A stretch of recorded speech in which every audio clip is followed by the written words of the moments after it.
হরে কৃষ্ণ। জয় নিতাই, জয় গো। সকলে ভালো আছেন? অবশ্যই ভালো থাকবেন, সুস্থ থাকবেন, প্রত্যেকটা ভিডিও দেখতে থাকবেন। আর সন্ধে 6:30 থেকে রাত্রি 8:30 পর্যন্ত আমার ফোন খোলা। যারা দীক্ষা নিতে ইচ্ছুক তারা অবশ্যই আমার সঙ্গে ফোনে যোগাযোগ করবেন, আমি বাকি কথা ফোনে বলে দেব। মা, আমি খুব অল্প বয়সে স্বামী হারিয়েছি। বাংলা কথা, আমি বিধবা হয়ে গেছি। আমার হার্টের প্রবলেম আছে। আমাকে ডাক্তারবাবু প্রত্যেক দিন 1 কোয়া করে রসুন খেতে বলেছে। আমি কি খেতে পাবো না? মা, আমার শরীর ভীষণ দুর্বল। আমি খুব গরিব ঘরের বিধবা মা। আমি সেইভাবে নিরামিষের যে সুন্দর সুন্দর খাবার আমি খেতে পারি না, আমি পাই না, সে অনেক দাম, কিনতে পারবো না মা। তাহলে কি আমি একটু মাছ, একটু পেঁয়াজ রসুন খেতে পাবো না? আমি ভীষণ দুর্বল মা, আমি ভীষণ গরিব মা। আপনি বলে দেবেন আমি কি করব। আগেকার দিনে বলছি, আমি একের এক, আগেকার দিনে স্বামী মারা গেলে, আমার সন্তানেরা সকলেই জানো, স্ত্রীকে চিতায় ফেলে দেওয়া হতো। সতী দাহ প্রথা চালু ছিল, যেটা আমাদের রাজা রামমোহন রায় বন্ধ করেছেন। ব্রিটিশ আমলের কথা, সতী দাহ প্রথা। বয়স, ভীষণ বয়স, স্বামী ধরে বাচ্চা মেয়েকে বিবাহ করে দিত, তারপরে তাকে চিতায় পুড়িয়ে মারা হতো স্বামীর সঙ্গে। তারপরে কি হতো? তারপরের ধাপ বলছি, তারপরে কি হতে লাগলো? অল্প বয়সে বিধবা হলে তাদেরকে আলাদা ঘরে, আলাদা নিরামিষ আহার করিয়ে আলাদাভাবে রাখা হতো। সাদা থান পরিয়ে চুল ছোট ছোট করে কেটে রাখা হতো। সেটা গেল। তারপরে কি হলো? আগেকার বিধবারা লেখাপড়া শিখতে পারতো না, মানে মেয়েরা লেখাপড়া শেখার অধিকার থেকে বঞ্চিত থাকতো। তারা বাড়ির বাইরে বেরোতে পারতো না। সেগুলো কিন্তু এখন সব বন্ধ হয়ে গেছে। বিধবা বিবাহ চালু করলেন ঈশ্বরচন্দ্র বিদ্যাসাগর, তাই তো নাকি? তোমরা বলবে আমি তো মূর্খ, আমি তো কিছু জানি না মা। তো রাজা রামমোহন রায় একটা কাজ করলেন, ঈশ্বরচন্দ্র বিদ্যাসাগর একটা কাজ করলেন। তাহলে এই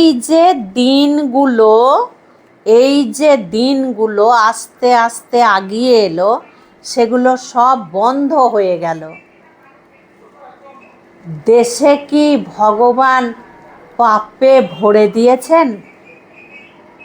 যে সমস্ত ব্যক্তিরা এগুলো নিষেধ করেছেন তাদেরকে কি পাপে পরিপূর্ণ করে দিয়েছেন ভগবান? দেশটা কি জ্বালিয়ে পুড়িয়ে ছারখার করে দিয়েছেন ভগবান? নয়, না, কোনো দিনই নয়। এর আগের ভিডিওতেও আমি বলেছি যে এই যে খাওয়া দাওয়ার বিভেদটা আমাদের সনাতনীতে যেভাবে তৈরি হয়েছে, এক এক গুণী এক এক মত দিয়েছে, আর সাধারণ মানুষ চাক্কিতে পিছাই হচ্ছে। করব তো কি করব, ধরব তো কোনটা ধরব, মানব তো কোনটা মানব। শেষ জীবনে সারা জীবন তাদের দাপট ফলিয়ে গিয়ে শেষ জীবনে বড় বড় তাবর তাবর ব্যক্তিরা ডাক্তারবাবুর সাহায্য নিয়ে বেঁচে আছে। হ্যাঁ, ওষুধের উপরে ভর করে তারা বাকি জীবনটা কাটাচ্ছে। শেষ জীবনে তোমরা মিলিয়ে নাও, তোমরা দেখে নাও, তোমরা ফোন খুললে দেখতে পাবে, তোমরা টিভি খুললে দেখতে পাবে বড় বড় তাবর তাবর, তারা কিন্তু লাস্ট জীবনে ডাক্তারের পরামর্শতে, ডাক্তারের চিকিৎসাতেই তারা বেঁচে আছে। আজকে নিরামিষ আহার সত্যিই তাই, কাজু, কিশমিশ, বাদাম, আখরোট, নানান ধরনের ফল, দই, দুধ, ছানা, পনির, নানান ধরনের শক্তিসম্মত জিনিস যারা বলে তারা কিন্তু খায়। মন্দির বলো, আশ্রম বলো, যে কোনো ভালো ভালো ধর্মের জায়গা বলো, বড় বড় তাবর তাবর ব্যক্তিরা বলো, তারা এইগুলো কিন্তু ওই মোষের মতো খায়, খেয়ে জীবন ধারণ করে। আবার কি সারা জীবন পার হয়ে এসে এই 80, 90, 70 বছর, 60 বছর বয়সে আর কিন্তু তাদের শরীরে কোনো প্রোটিন, ভিটামিনের দরকারই নেই, তবু তারা কিন্তু খাচ্ছে। আর একটা গরিব ঘরের কন্যা অল্প বয়সে বিধবা হয়েছে, 30 বছর বিধবা হয়েছে, স্বামী নেই, সন্তান নিয়ে বড় কষ্টে জীবন ধারণ করে, তাহলে তার পক্ষে এই খাবারগুলো কোথায় থেকে পাবে? একটু পেঁয়াজ, একটু রসুন, 1 পিস মাছ খেয়ে তার শরীর ঠিক আছে, তাই তোমরা খাবে। তোমরা কোনো গুণী ব্যক্তির কথা কানে নেবে না। যেটা খেয়ে তোমরা সুস্থ থাকবে, যেটা খেয়ে তোমাদের সুবিধা হয়, সেটাই তোমরা নেবে। এর আগে আমি বারবার বলেছি, যারা শ্রম করে, দেহের শক্তি দিয়ে যারা খাটে, তাদেরকে খেতেই হবে, কাউরির কথা শুনবে না, তোমরা খাবে। আর এখনকার দিন বলছো, এখন মানুষের আয়ু কমে গেছে, এখন প্রায় মেয়েরা অল্প বয়সেই বিধবা হচ্ছে। মনন্তরটা পরিষ্কার করো, তারপরে তোমরা ভগবানকে সেই মন দিয়ে ডাকো। ধর্মতে বলছে, শাস্ত্রতে বলছে, ভগবান শ্রীকৃষ্ণ শরীর দেখে না, ভগবান শ্রীকৃষ্ণ পবিত্র মনটা দেখে। আমরা হচ্ছি জীবাত্মা, ভগবান হচ্ছেন পরমাত্মা। জীবাত্মার সঙ্গে পরমাত্মার মিলন, তাহলে এখানে শরীরটা কেন এনে লাগু করা হচ্ছে, শরীরটাকে কেন খাড়া করা হচ্ছে? এই শরীরের সঙ্গে আত্মার তো কোনো মিল নেই। আত্মা তো খায় না, পড়ে না, মাখে না, রোদে শোকায় না, জলে ভেজায় না, আগুনে পোড়ানো যায় না, অস্ত্রতে কাটা যায় না। তাহলে এখানে শরীরের সঙ্গে আত্মার মিলটা কোথায় হচ্ছে? শরীরের সঙ্গে আত্মার তো কোনো মিল হচ্ছে না, জীবাত্মার সঙ্গে পরমাত্মার মিলন। তাহলে এখানে খাওয়া দাওয়াটা লাগু হচ্ছে কেন? হ্যাঁ, যখন সময় আসবে তখন তোমরা আস্তে আস্তে ছাড়বে। তোমরা এইভাবেই খাওয়া দাওয়া করো। আর ডাক্তারবাবুর পরামর্শ মেনে যখন সবাই চলছে, তখন একটা 30 বছরের বিধবা, সে 1 কোয়া রসুন খেয়ে যদি ভালো থাকে, তার হার্ট যদি ভালো থাকে, ওষুধ রূপে সে খেতেই পারে, তার কোনো দোষ নেই। আমি কেন, এই কথা বড় বড় ব্যক্তিদেরকেও বলতে হবে। আর পেঁয়াজ রসুনও চাষ হয়, পেঁয়াজ রসুনটা খারাপ কিছু নয়, পেঁয়াজ রসুন খারাপ কিছু নয়, নিন্দাজনিত কাজ কিন্তু নয়, ওষুধ হিসেবে ব্যবহার করা যেতেই পারে। যেমন আয়ুর্বেদিক ওষুধে আমি শুনেছি, আমি পড়াশোনা অতটা করিনি, আমি ওই নিয়ে চর্চা করিনি, আমাকে ক্ষমা করবে, আমার এটা শোনা কথা।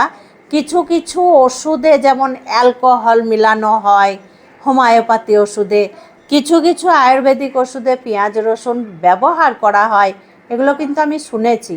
কিছু কিছু ওষুধে হাড় গুঁড়ো করে মেলানো হয়, এগুলো আমি শুনেছি, ভালো ভালো লোকের মুখেই শুনেছি। যেটা মনে করবে তোমরা পাপ, সেটা কোনোদিন পাপ হতে পারে না। অবশ্যই তোমরা যেমনভাবে সুস্থ থাকবে, অল্প খরচের মধ্যে তোমার সংসারটা সুখে শান্তিতে বজায় থাকবে, তোমরা তাই করবে। বাসনপত্র ফেলে দাও, আগুনে পুড়িয়ে নাও বাসনপত্র, বিছানা ফেলে দাও, নতুন করে বিছানা এনে পাতো, পুরনো বাসনপত্র বাসনের দোকানে দিয়ে পরিবর্তন করে আরও কিছু টাকা দিয়ে নতুন বাসনপত্র নিয়ে এসো। যে টেবিলটায় বসে খাচ্ছিলে সেই টেবিলটা ফেলে দাও, অন্য একটা নতুন টেবিল নিয়ে এসো।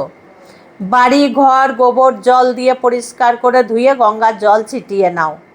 আর আগে যে জামা কাপড় ব্যবহার করতে সেগুলো সব ফেলে দাও, নতুন জামা কাপড় ব্যবহার করো। আরে ভাই, এই শরীরটাই তো একদিন মাছ মাংস ভক্ষণ করেছে, এই রক্তে তো মাছ মাংস মিশে আছে, তাহলে এই শরীরটাকেও তো আগুনে পুড়িয়ে নিতে হয়। এই শরীরটা থাকছে অথচ ঘরের এই জিনিসপত্র ফেলে দাও, এটা আমি কেন কাউরির মাথাতেই ঢুকবে না। ওই জন্য কেউ কাউকে আঘাত হানতে পারে না, কেউ কাউকে গিয়ে চেপে ধরতে পারে না, যে যার মতো বলে যায়। দেখবে তোমরা ইউটিউবে, এ এখান থেকে ঝগড়া করবে, ও ওখান থেকে ঝগড়া করবে, কিন্তু দুজনে মিলে একসঙ্গে মুখোমুখি বসবে না, কিছুতেই বসবে না তারা একসঙ্গে। কারণ দুজনেরই ভয় আছে, ওরও ভয় আছে এরও ভয় আছে ধর্ম নিয়ে। কিছুতেই মুখোমুখি বসবে না, এক একজনের কথা বলে যাবে। আমিও দেখি বাসনপত্র আগুনে পুড়িয়ে নাও, তাহলে এই দেহটাকে কি করব, এই শরীরটাকে, এটাকেও তো আগুনে পুড়িয়ে নিতে হবে, গোবর জলে ধুয়ে নিতে হবে, তাহলে কি শুদ্ধি হবে? হবে কি শুদ্ধি? আমাদের ধর্মতে প্রমাণ আছে, মাছ মাংস খেয়ে অনেকজনা ভগবানকে পেয়েছে। যেমন জগন্নাথ পুরী ধাম থেকে নীল মাধব আমি দর্শন করে এসেছি পাহাড়ের উপরে। শবরকুলের সর্দার, সে করত নীল মাধবের পুজো। সেই সর্দারদের খাওয়া দাওয়া ছিল জঙ্গলে পশু হত্যা করে খাওয়া।